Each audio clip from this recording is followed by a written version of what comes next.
Welcome to సైంతి. ఏదైనా decision తీసుకోవాల్సి వచ్చినప్పుడు అవసరానికన్నా ఎక్కువగా ఆలోచించడము, చాలా డీప్గా అనలైజ్ చేయడము అండ్ ఫైనల్గా ఒక డెసిషన్ తీసుకోవాల్సి వచ్చినప్పుడు కన్ఫ్యూజ్డ్ స్టేట్లో ఉండిపోవడము, దాన్ని యాక్షన్లో పెట్టలేకపోవడము అనే టెండెన్సీని అనాలిసిస్ పారాలిసిస్ అంటారు.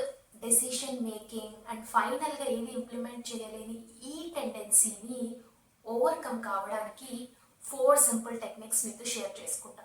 First one, time boxing technique. అంటే మీరు ఒక డెసిషన్ తీసుకోవడానికి ఒక టైంని ఫిక్స్ చేసుకోండి. Half an hour, 15 minutes, 1 day, half a day, మీ ఇష్టం. ఆ టైం ఫ్రేమ్లో మీరు డెసిషన్ తీసుకున్నాక నెక్స్ట్ మీరు యాక్షన్కి ఛాన్స్ ఇవ్వాల్సిందే. అంటే మీ మెంటల్ ఎనర్జీని ఫిజికల్ ఎనర్జీగా కన్వర్ట్ చేయాలి.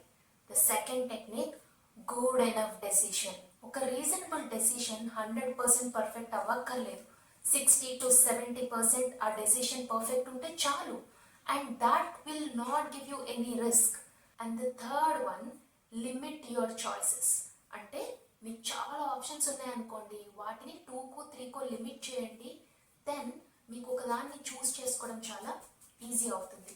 And the fourth thing, don't forecast too much in to future. మీరు టూ మచ్గా ఫ్యూచర్ని ఆలోచిస్తే అన్నెసెసరీ భయాలు వస్తాయి. సో ఒక్కసారి 2 సార్లు ఓకే ఫ్యూచర్లో ఇలా చేస్తే ఏమవుతుంది అని ఆలోచించండి.